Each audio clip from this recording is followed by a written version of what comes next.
नमस्कार दोस्तों, स्वागत है आप सभी का आपके अपने यूट्यूब चैनल ऑनलाइन शिक्षा डीके पर। आज हम बात करने वाले हैं यहाँ पर राष्ट्रीय शिक्षा नीति 2020। और दोस्तों ये सीटेट के साथ साथ जो अन्य टाटा एग्जाम होती है उनकी दृष्टि से भी काफी महत्वपूर्ण टॉपिक है और जहां से आपको क्वेश्चन इसमें देखने को मिलते हैं। तो चलिए इसी टॉपिक से संबंधित आज जो भी क्वेश्चन हम देखेंगे वो सारे इसी टॉपिक से संबंधित होने वाले हैं। तो आइए और स्टार्ट करते हैं और देखते हैं राष्ट्रीय शिक्षा नीति 2020 से संबंधित अति महत्वपूर्ण प्रश्न। पहला प्रश्न यहां पर आता है, राष्ट्रीय शिक्षा नीति 2020 जो है में दी गई बुनियादी अवस्था में शामिल आयु वर्ग क्या है। तो देखिए बहुत ही सरल सा प्रश्न है और इसमें 3 से 8 वर्ष, 6 से 8 वर्ष, 2 से 8 वर्ष या 4 से 8 वर्ष। तो जो राष्ट्रीय शिक्षा नीति 2020 है और इसमें आयु वर्ग जो शामिल होगा वो होगा 3 से 8 वर्ष का। ऑप्शन फर्स्ट यहां पर उत्तर होगा।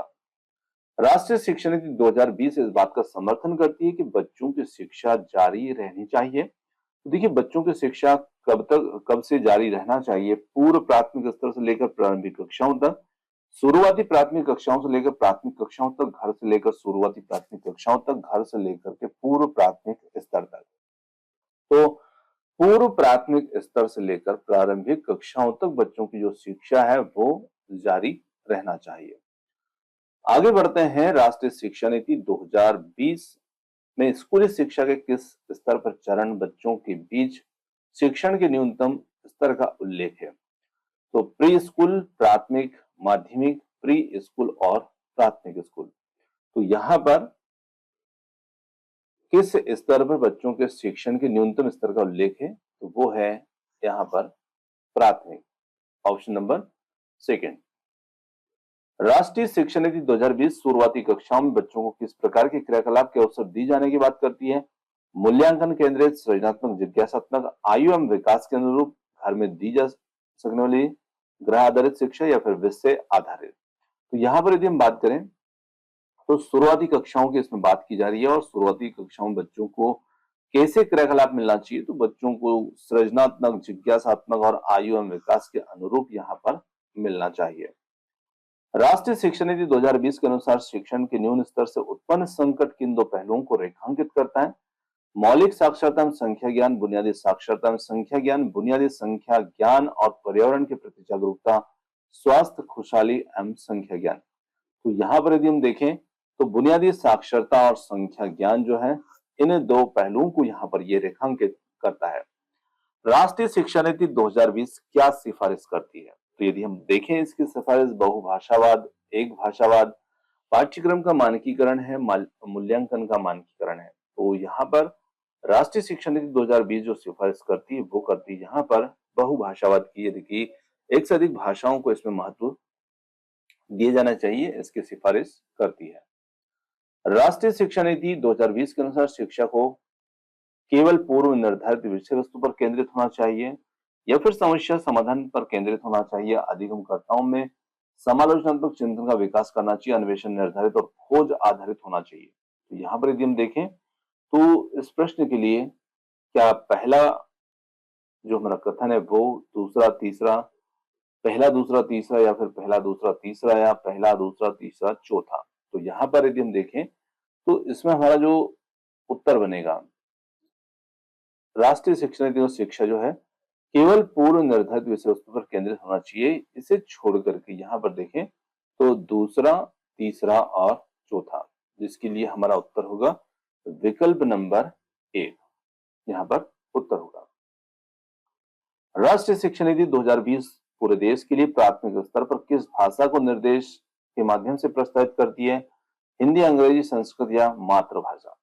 देखिए बात यहाँ पर प्राथमिक स्तर की हो रही है और प्राथमिक स्तर के लिए जो नई शिक्षा नीति हमारे 2020 है ये मातृभाषा यानी घर की भाषा में बच्चों को शिक्षा देने के लिए यहाँ पर प्रस्तावित करती है और विकल्प 4 यहाँ पर उत्तर होगा। राष्ट्रीय शिक्षा नीति 2020 के अनुसार मूल्यांकन का उद्देश्य क्या है?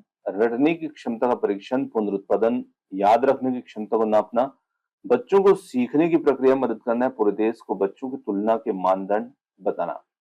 तो यहाँ पर यदि हम देखें तो उत्तर बन जाता है हमारा बच्चों को सीखने की प्रक्रिया में मदद करना। ऑप्शन नंबर थर्ड यहाँ पर उत्तर होगा।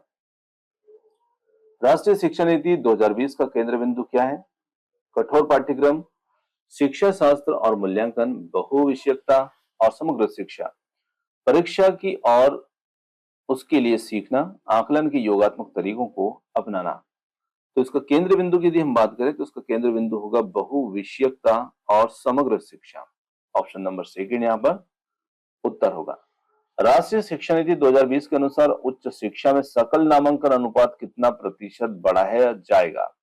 तो यहां पर देखें 25, 30, 40 या फिर 50। तो उत्तर बन जाएगा यहां पर 50%। राष्ट्रीय शिक्षा नीति 2020 के अनुसार रिक्त स्थान का प्रयोग रिक्त स्थान को प्रोत्साहित करने के लिए करना चाहिए। तो देखिए यहां पर यदि हम दोनों ही रिक्त स्थान में देखें तो अनुभव जनित अधिगम का प्रयोग समालोचनात्मक चिंतन को प्रोत्साहित करने के लिए करना चाहिए। इस प्रकार से यहां पर हमारा ऑप्शन नंबर थर्ड बनेगा उत्तर।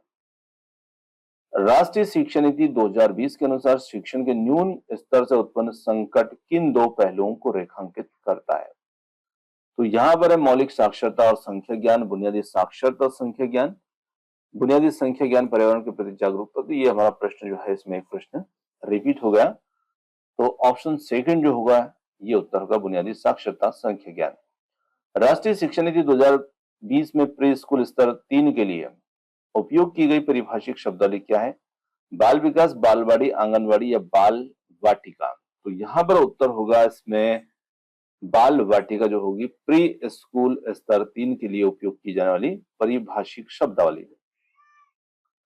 राष्ट्रीय शिक्षा नीति 2020 प्रस्तावित करती है कि मूल्यांकन शैक्षणिक वर्ष में एक बार ली जाने वाली औपचारिक परीक्षाओं के माध्यम से किया जाना चाहिए। एक निश्चित अवधि में बच्चों की प्रगति का पता लगाने के लिए महत्वपूर्ण है। सभी शैक्षिक गतिविधियों का केंद्र होना चाहिए। योग्यता के क्रम में बच्चों को रैंक देने के लिए महत्वपूर्ण है। तो यहाँ पर यदि हम देखें तो ये एक निश्चित अवधि में बच्चे की प्रगति का पता लगाने के लिए महत्वपूर्ण है और यहाँ पर विकल्प 2 इसमें उत्तर होगा। अगला प्रश्न है राष्ट्रीय शिक्षा नीति 2020 में निम्नलिखित में से किसकी वकालत नहीं करता? संरचनात्मक समझ पर जोर, योगात्मक मूल्यांकन, पाठ्यक्रम में वृद्धि, प्रौद्योगिकी के उपयोग में कमी। तो यहां पर यदि हम देखें विकल्पों को तो पहला, दूसरा, दूसरा, चौथा, 1, 2, 3 या फिर 2, 3, 4। यहां पर हमारा उत्तर बनेगा ऑप्शन नंबर 4, दूसरा, तीसरा और चौथा। और इसके लिए यदि हम देखें दूसरा, तीसरा, चौथा इनकी वकालत नहीं करेगा। संरचनात्मक समझ पर जोर की वकालत करेगा क्योंकि प्रश्न यहां पर हमसे नहीं पूछ रहा है। तो इसलिए हमारा उत्तर दूसरा, तीसरा, ये यहां पर 2 बार 2-2 लिखा है, ये तीसरा है। दूसरा, तीसरा और चौथा। दोस्तों ये थे कुछ इस नई शिक्षा नीति 2020 से संबंधित प्रश्न। और प्रश्न आपको कैसे लगे कमेंट्स करके जरूर बताइएगा। वीडियो पसंद आया तो वीडियो को लाइक, शेयर, चैनल को सब्सक्राइब करना मत भूलिएगा। आपने जो समय दिया उसके लिए बहुत बहुत धन्यवाद। Thanks for watching.